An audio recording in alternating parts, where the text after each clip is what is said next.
Le Premier ministre Gabriel Attal est sur la brèche, les amis. Il a pris une série de 10 mesures d'urgence pour les agriculteurs. La première, c'est réduction des formalités administratives des agriculteurs.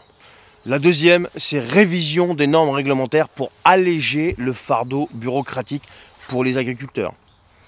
La troisième, c'est la mise en œuvre d'un mois de simplification avant le salon de l'agriculture.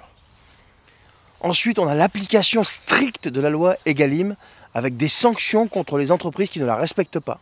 Ensuite, on a l'annulation de l'augmentation de la taxe sur le GNR, le gasoil non routier, le gasoil agricole. Ensuite, une opposition ferme au projet d'accord commercial entre l'Union européenne et les pays du Mercosur. Ensuite, on a une augmentation des indemnisations de la maladie hémorragique épisodique, passant de 80% à 90% de prise en charge.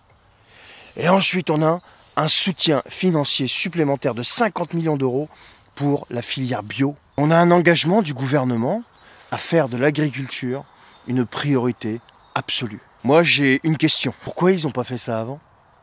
Pourquoi ils n'y ont pas pensé avant? Ils sont là depuis 2017 quand même, ils ne viennent pas d'arriver. On a l'impression que les mecs ils viennent d'arriver au pouvoir en fait. Et qu'ils récoltent une situation désastreuse que leurs prédécesseurs leur avaient laissée. Ça c'est valable quand tu viens d'arriver au pouvoir, mais là vous êtes là depuis 2017, voire même avant. Donc pourquoi? Après, la deuxième chose, et c'est là que je trouve ça quand même un peu bizarre, vous allez me dire ce que vous en pensez. Est-ce que vous croyez franchement qu'il va pouvoir faire ce qu'il veut? C'est pas plutôt Bruxelles qui décide? Non, bah alors